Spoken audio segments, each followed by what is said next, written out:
Allez, bonjour à vous toutes et à vous tous. Nouvelle émission dédiée au sport auto. Luc, bonjour. Bonjour Jérôme. Un programme assez chargé et également un invité qui va venir nous rejoindre dans quelques instants ici à Roya, la Flèche d'Argent qui nous accueille pour cette émission. C'est un ami à toi, tu le connais depuis très très longtemps. Oui, un grand plaisir et un grand bonjour à tous. Je suis heureux de vous retrouver en compagnie de Jérôme. Et on va voir un invité que je connais depuis quarantaine d'années, Portax peut-être, Oui, peut-être. qui est une des mémoires vivantes du sport automobile régional, mais voire international. Mais bien au-delà. N'en disons pas plus, Luc. Mais je n'en dis pas plus tout de suite. On va retrouver. Il va arriver d'ici quelques instants. On va retrouver notre invité ici, entre nous deux, dans quelques instants. Restez avec nous, on rejoint notre invité. Alors, je suis très heureux aujourd'hui d'accueillir quelqu'un très connu dans le sport automobile, auvergnat d'une part, mais on va dépasser un petit peu les frontières aujourd'hui. C'est quelqu'un que j'aime beaucoup, que je connais depuis une grosse quarantaine d'années. Quelques années. Et qui a de multiples casquettes. Je dis la mémoire. Alors, qu'est-ce que vous faites? Qui êtes-vous, Patrice Besqueux? Eh bien, je suis quelqu'un qui a un petit peu bourlingué dans sa carrière, puisque à l'origine, je suis en fait géographe. Géographe, Oui, pas voilà. du tout journaliste. Pas du tout journaliste, non. Je suis géographe, c'est ma fonction première. J'ai fonctionné ensuite pendant 2 ans à la Chambre de commerce, où je m'occupais de la revue Commerce et Industrie. C'est là où j'ai commencé de croiser les journalistes. Le hasard a fait que j'ai travaillé au niveau de la presse, puisque j'ai commencé de fonctionner sur la formation pour les métiers de l'imprimerie. Rien à voir avec le sport. Rien à voir avec le sport automobile. Donc, j'ai fait ça pendant 10 ans. 10 ans au niveau de 2 régions françaises, qui étaient l'Auvergne et la Bourgogne, et surtout une autre, tout l'international. Comme j'étais passionné de sport automobile, j'ai intégré les filières de la formation du sport automobile au niveau des commissaires, au niveau des directeurs de course, etc.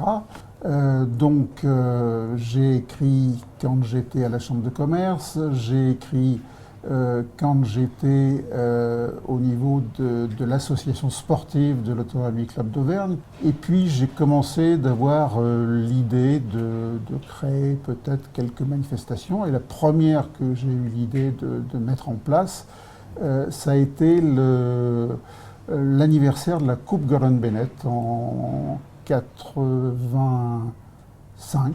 J'ai en fait pu intégrer l'Automobile Club d'Auvergne, puisqu'à cette occasion, eh bien, j'ai pu intégrer cette structure, ce qui fait que j'étais à la fois au niveau de la passion association sportive sur le plan sportif, et puis Automobile Club au niveau du métier. Ça m'a permis aussi de pouvoir continuer de faire un certain nombre de choses passionnantes, parce que compte tenu de ces différentes possibilités que j'avais dans le plan professionnel, ça me permettait également d'avoir quelques latitudes pour pouvoir pratiquer un certain nombre de disciplines autres, comme celle d'organiser un certain nombre de manifestations diverses, puisque j'avais une certaine latitude pour organiser pas mal de grandes manifestations.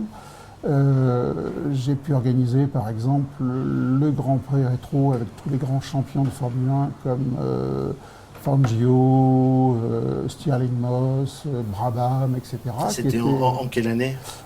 C'était en 89. Est-ce que c'était plus facile en 1989 d'organiser des réunions comme celle-ci, des organisations comme celle-ci? Est-ce que la nostalgie était plus grande dans cette période? On avait surtout l'avantage d'avoir tous ces grands pilotes qui étaient beaucoup plus jeunes, donc on les avait, c'était facile, on les avait tous. Donc ça c'était. Et ils étaient beaucoup plus disponibles? Alors c'était une époque où ils étaient très disponibles, parce que c'était des pilotes qui étaient tous à l'époque très disponibles. C'était une génération qui appréciait et qui aimait bien faire ce genre de choses. Quand j'ai passé des moments merveilleux avec tous ces pilotes-là, un Juan Manuel Fangio, le faire venir, ça a déjà été un bonheur, mais découvrir ce genre de personnage qui acceptait de venir et qui était d'une grande simplicité, qui ne se prenait pas pour ce qu'il n'était pas. Moi, j'ai une anecdote qui est assez extraordinaire, c'est que son frère est venu sur la manifestation, donc il s'est rajouté à la manifestation un mois avant la manifestation, ce qui n'était pas prévu. Donc il m'a téléphoné en disant mon frère vient. Bon, donc j'ai dit avec grand plaisir, au contraire. Mais il me dit attention, je prends en charge bien évidemment sa venue. J'ai pensé en moi-même, ça ne posera pas de problème, j'intégrerai ça, etc., etc. Jamais il a voulu qu'on paye sa venue. C'était des grands gentlemen. Les temps ont changé. Eh oui. Les temps ont changé. Luc, quand tu penses à Patrice, quand on a préparé cette émission, tu disais il y a un homme qu'il faut inviter, notre première émission vidéo. C'est Patrice Bescu. C'est la première. On faisait un petit peu de podcast avant de commencer nos 4 premières émissions. On vient à la vidéo. Tu disais c'est Patrice notre premier invité qui sera le parrain forcément à vie de cette émission vidéo. Bien évidemment. Alors pourquoi Patrice? Parce que Patrice, je vais déflorer un tout petit peu le sujet, mais Patrice, c'est, on l'a déjà dit, la mémoire vivante du sport auto régional, certes. Oui, pas forcément qu'en Auvergne, ça dépasse les frontières. Mais en plus, il a touché à tout dans l'automobile, c'est-à-dire qu'il connaît tout. Il connaît le rallye, il connaît le circuit, il connaît la course de côte, il connaît des pilotes, il connaît des organisateurs, il connaît tout le monde. Et j'ai envie de le... Allez, Patrice, je sais que tu as été copilote à une époque dans de belles épreuves. Là, tu as envie d'attaquer tout de suite avec anecdote. Je peux pas anecdote et fait de vie. Je ne peux pas me retenir.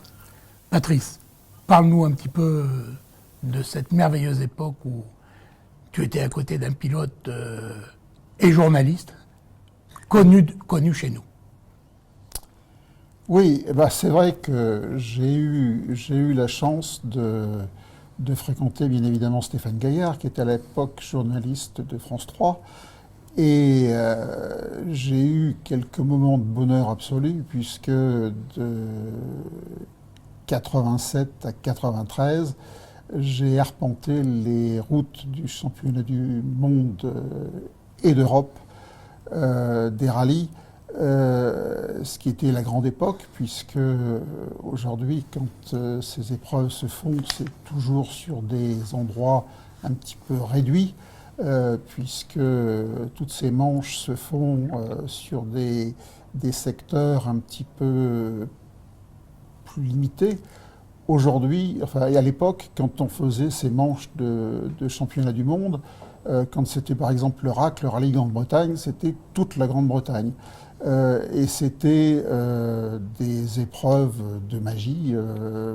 Quand on faisait le Monte-Carlo, il y avait avant tout ce qui se passait avant. On avait des villes départ, c'était des moments extraordinaires. On avait les équipages traversaient l'Europe à l'époque, il faut se souvenir. Tout à fait. Pour venir rejoindre Monaco. Oui, on avait 4 jours de course, etc. Et puis, c'était des moments passionnants, c'était très fatigant, mais c'était extraordinaire. Et pratiquement 200 inscrits. Jusqu'à 200 inscrits, et c'était fabuleux.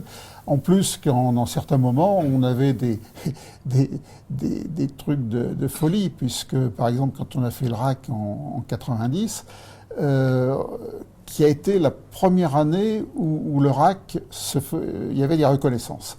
Et le hasard a fait puisque pour ces reconnaissances, où on a quand même passé cette année-là 3 semaines entre les reconnaissances et la course, et pour ces reconnaissances, il y avait des groupes de reconnaissance, et le hasard a fait que ça a été très pénible pour nous, très difficile pour nous, très, très dur, parce que il a fallu qu'on soit justement dans ce groupe particulièrement pénible où c'était le groupe où il y avait tous les grands pilotes qui étaient en tête du championnat du monde des rallyes. Donc inutile de vous dire que ça a été une souffrance épouvantable parce que on n'était qu'avec des grands. Patrice, est-ce qu'en 2020, on peut imaginer un duo amateur courir ces grands championnats du monde de rallye? Bien, il peut toujours le courir, mais il n'aura pas la chance, comme nous l'avions eu, de pouvoir côtoyer tous ces grands pilotes. Il se contentera de le faire, mais il n'aura pas la chance de les côtoyer. Il sera tout seul. Ouais, il sera tout seul. Et les grands pilotes sont maintenant dans leur team et avec les usines, les team usines, et difficile de mélanger cette convivialité. Luc, on va continuer notre émission. On reviendra bien évidemment avec les anecdotes de Patrice, avec le calendrier de l'année 2020. On va donner un petit peu les grandes dates de ce qui va se passer en Auvergne en sport auto. Alors, à tout seigneur, tout honneur, vu le cadre dans lequel nous sommes aujourd'hui, on va parler de charade. Bien sûr. En plus, on a la chance d'avoir Patrice, donc le sujet est incontournable. Le Tour auto. Charade le mérite bien. Charade le mérite bien, puisque, rappelons-nous, Sir Sterling Moss, qui nous dit, c'est le plus beau circuit du monde. Donc, il a raison. Et il a raison. Et il l'a dit, même en anglais, je l'ai compris. Tu as compris. La saison va commencer par le Tour auto à Charade. Les 21 avril, donc mardi 21 avril au soir. C'est pas loin, mois prochain. À Clermont-Ferrand, qui est ville-étape. Ouais. La première étape va donc s'arrêter à Clermont-Ferrand. On vous en reparlera d'ici là. Et le 22 avril, il y aura une épreuve sur Charade. Ouais. Donc les 250 pilotes vont s'affronter sur le circuit de Charade. Et le Tour auto est une épreuve mythique. Historique. Ça a marqué la jeunesse ou pas, ce Tour auto? Oui, tout à fait. C'est une épreuve que moi, personnellement, j'ai connue très jeune, puisque quand nous étions jeunes, d'abord, on a eu la chance de connaître le circuit de Charade dès 58. En 58, donc, il y a eu la première course au mois de juillet, mais le Tour auto est apparu au mois de septembre. Donc, on avait 2 courses la même année, ce qui est extraordinaire. Et alors, au mois de septembre, ce qui est extraordinaire, c'est que sont apparues les fabuleuses Ferrari 250 GT. Et il y avait 3 pilotes donc, qui étaient Jean Debien, Trintignant et Mérès, qui se tiraient une bourre extraordinaire. Et c'était une lutte qui a enchanté tout le public. Et surtout, ce qui était merveilleux, c'est que ce public, des grands et surtout des jeunes, il y a des gens qui voulaient voir ces courses d'une manière fantastique parce que pour eux, le rêve absolu. Luc, on continue le calendrier, donc le Tour auto, ensuite. Alors le Tour auto, ensuite, on va passer dans un autre registre, les rencontres Peugeot Sport. Donc là, c'est des courses de sprint et d'endurance avec des pilotes amateurs, de super bagarres, parce que c'est les mêmes autos, ils ont tous les mêmes autos, Patrice. Tout à fait. Donc, du gentleman driver, du gamin qui a le couteau entre les dents. Donc quelque chose qui plaît aussi énormément, qui rassemble beaucoup de monde. Ça frotte un peu, c'est sympa. Au mois de juin, mi-juin, enfin 20-21 juin, jour de l'été, on aura l'Historic Tour. Alors l'Historic Tour, je vais laisser Patrice en dire un petit mot, c'est 300 pilotes 12 plateaux d'autos différentes. Tu peux nous en parler un petit peu? C'est toutes les catégories du sport automobile, c'est-à-dire il y a des monoplaces, il y a du GT, il y a... donc c'est toutes les catégories... voitures de tourisme. Voitures de tourisme, absolument. Toutes les catégories, en fait, en historique. Et là, c'est extraordinaire parce que ce sont championnats de France, bien sûr, hein, avec participation étrangère autorisée. Donc, c'est du vrai plateau, c'est de la vraie compétition, et ça plaît énormément. C'est vraiment quelque chose qui est le plaisir absolu. N'oubliez pas, mais on vous le rappellera, le Charade, l'Historic Tour à Charade, les paddocks sont ouverts. Oui. Là, on a des pilotes de tous âges. Oui. On a beaucoup qui ont les cheveux blancs quand même. Mais ça plaît énormément aux plus jeunes. Et qui sont ouverts à tout expliquer. Et on peut aller discuter avec eux sous leur temps pendant qu'ils font de la mécanique. On peut monter dans les autos. Voilà, c'est hyper convivial. Pour les passionnés. Il y a pas mal d'anciens pilotes avec leur voiture de l'époque d'ailleurs. Tout à fait. Tout à fait. On continue Et pour terminer la saison de compétition, on a alors une autre forme de sport au mois de septembre, le premier week-end de septembre, qui est le Grand Prix Camion. Alors c'est un truc hyper spectaculaire. Je vous promets que voir 2-3 camions de front par endroit sur le circuit de Charade, qui n'a pas la réputation d'être le plus large qui existe, c'est très très spectaculaire. Et puis il y a plein d'animations autour. Oui. Ça plaît énormément là aussi, hein, les qui changent un peu. Hein. Oui, tout à fait. Voilà. Patrice, est-ce que cette année 2020, ça va être un bon cru pour le sport auto dans notre région? Et comment on le perçoit, si ça va être un bon cru ou pas, hein? Est-ce qu'on a des jeunes qui montent en puissance? Est-ce que les courses sont toujours aussi intéressantes dans tous les domaines? Disons que... à mon avis, l'historique, c'est forcément une bonne année puisqu'il y a à la fois l'historique en course et puis donc il y a le Tour Auto. Donc je trouve que c'est déjà une très très belle année puisqu'on a les deux. Je suis d'une génération où on s'intéressait à tous les types de courses. Et donc j'appréciais vraiment toutes les possibilités de pouvoir être à la fois sur de la monoplace, sur du sport proto, sur du rallye, et que les pilotes puissent varier un petit peu. C'est ce qui manque un petit peu en ce moment. Et faire un peu de tout. Bon.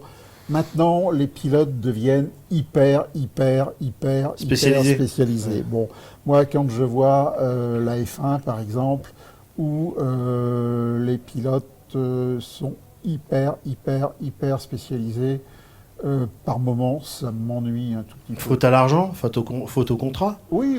Fernando Alonso a pu faire les 24 heures du Mans seulement en fin de carrière. Oui, mais c'est parce que c'est un brontosaure. Oui, parce qu'il a été champion et que c'est le méga star. C'est un brontosaure et parce qu'il a envie de le faire et parce que ça l'amuse de le faire. Mais c'est dommage, quoi. Est-ce qu'on verrait Leclerc faire en ce moment dire Ferrari, bonjour, je vais aller faire les 24 heures du Mans. Même s'il en a forcé, il a peut-être beaucoup envie. Oui, mais parce que voilà. Mais... Son contrat, de toute façon, ne doit pas lui permettre. Ça commence par là. C'est ça. Oui, mais c'est dommage, quoi. C'est dommage parce que je pense que bon. C'était une époque qui n'est pas si lointaine que ça, c'est-à-dire les années 60, 70. Ces pilotes avaient la possibilité de pouvoir parce que ça leur permettait de toucher vraiment à pas mal de disciplines. Et je pense que c'est assez intéressant. Et d'être meilleurs dans leur principale discipline ou pas au moins, ça leur permet de voir un petit peu tout et de ne pas se concentrer ou d'être trop exclusif sur certaines disciplines. Bon, alors maintenant, c'est vrai que quand on a des championnats qui multiplient les courses du calendrier, c'est vrai qu'après, c'est plus compliqué pour le faire. C'est-à-dire que quand on voit un championnat de F1 avec le nombre de grands prix maintenant. Avec le nombre de grands prix, ça laisse peu de possibilités. Ouais, absolument. Bon, alors voilà. Bon, c'est la petite pointe de nostalgie et de manque de voir ces grands champions, hein, Luc. Un petit peu de nostalgie quand même, parce que dans une époque qui n'est pas si lointaine, on a des gens. Je peux prendre comme exemple Vicky Ford, je peux prendre Gérard Larousse, qui la même année était capable de gagner à Monte-Carlo, de s'aligner aux 24 heures du Mans et de finir dans les 3 premiers s'ils avaient l'auto qui allait bien, et d'être les kékés de la course de côte du Mont d'Or. Ah oui, donc, du coup, oui. Et puis, plus proche de nous géographiquement, Patrick qui doit être sur cette photo derrière nous, Patrick Depailler, à la carrière qu'on connaît en F1, la carrière qu'on connaît en sport proto au Mans. Il aurait pu gagner le Mans s'il avait une auto fiable. Et rappelez-vous, pour certains, il a fait 2 ou 3 rallyes, il y en a 1 ou 2 qui sont moyennement bien terminés, mais il a quand même gagné son groupe, le groupe 3 me semble-t-il, au Critérium des Cévennes, avec une auto qui était son auto à peu près de tous les jours. Donc chapeau bas. Oui. Hein, et aujourd'hui, c'est impensable, effectivement. Luc, on va conclure sur cette belle émission avec un invité de prestige. On a la chance, on rappelle, d'avoir Patrice Besqueux avec nous, la mémoire du sport automobile et moto. On en reviendra aussi, c'est vrai qu'on parle beaucoup d'auto et on fera peut-être une émission spéciale moto. Alors, Luc. Oui, donc on aura l'occasion de revoir Patrice parce que pour l'instant on a défloré qu'il y a tout petit peu de sa mémoire et il y aura peut-être d'autres idées à venir. Il y aura peut-être d'autres. Donc on aura d'autres choses à voir. Puisqu'on lance la saison, juste un petit mot, la saison des rallyes va bientôt commencer. Là, tu peux regarder la caméra et tu t'adresses aux jeunes pilotes ou aux moins jeunes. Alors, dès le week-end prochain, on a 2 rallyes qui se déroulent dans la Loire. Parce qu'on on a annexé la Loire à la Ligue d'Auvergne parce que on a une porosité entre. Mais on y vit bien dans la Loire, tu sais. Je crois. Les Ligériens sont pour le savoir. Donc, le week-end prochain, on aura le rallye du Val-d'Omérien, c'est du côté de Saint-Galmier, plus de 120 engagés, un grand favori, David Salanon. Oui, comme toujours, David. Et puis la semaine d'après, on aura le 13 et le 14 mars, le rallye du Pays du Gier, c'est un rallye national. Là, on est dans les environs de Saint-Chamond. Salut Alain Prost, si tu nous entends. Ce rallye compte aussi pour la Coupe de France des rallyes. Près d'une centaine d'engagés déjà à ce jour. Donc voilà, l'entame de la saison. Et l'appel que tu voulais faire, si vous avez envie de participer à notre émission. Si vous faites du sport auto, on espère, du sport auto, du karting, la moto. Ou de la moto, prenez contact avec nous, faites-vous connaître. On vous connaît pas tous, on ne sait pas tout. On viendra avec vous pour faire quelques reportages, des interviews en avance par rapport à vos rallyes, vos courses. D'ores et déjà, je peux vous dire qu'on va suivre quelques personnalités. On va suivre particulièrement Thibaut Abouzi, qui repart cette année en championnat de France. On aura Nathalie Berton, on aura Romain Carton dans les grands noms. Qu'on devrait voir bien figurer aux 24 heures du Mans. On va suivre des teams engagés en championnat de France des rallyes. Je pense au team 2C à Thiers. Mais tout cela, on en parlera. Voilà, on essaiera de vous suivre et n'hésitez pas à nous donner vos infos. Même envoyer les photos, on les publiera sur la page Auvergne Légende du Sport, puisque vous savez qu'on essaie de plus en plus de commenter et de donner le maximum d'infos sur le sport auto. Patrice, merci beaucoup. Qu'est-ce qu'on peut vous souhaiter? Il y a eu un livre, il y en aura peut-être d'autres. Il y a des rubriques également sur un magazine Des livres, j'ai eu la chance d'en faire 7, donc c'est quelque chose qui me plaît bien. Mais j'aime bien faire ma petite rubrique dans notre revue nationale. C'est un petit moment sympathique de faire raconter un petit peu l'histoire automobile nationale. Et peut-être qu'on essaiera de mettre l'écrit à l'audio. Qui sait? Dans les futures semaines, on aura peut-être une idée assez sympathique pour ceux qui aiment lire, mais qui aiment écouter. Et on pourra raconter peut-être des histoires de la même façon, mais un petit peu différente avec l'audio et les articles que vous publiez. Voilà, encore un grand merci, Patrice, d'avoir été l'invité, le témoin de cette émission. Les batteries ont tenu. Du coup, on pense toujours à Didier Malga. Merci Didier, puisque l'émission a été un peu troublée à cause de piles et de batteries, et on pense à Didier, bien évidemment, l'électrique. Donc on a un coucou à Didier Malga, même si on avait dit qu'on parlerait pas d'électrique aujourd'hui, mais on en a quand même parlé à la fin. On a subi l'électricité, et pourtant on est reparti avec de bonnes batteries. Voilà, ça c'est pour le tournage de cette émission. Encore un grand merci à vous toutes et à vous tous de nous suivre. Merci à Patrice qui reviendra, comme Didier, régulièrement, sont nos grands témoins pour parler du sport auto ici en Auvergne. Merci messieurs. Merci beaucoup. à toi.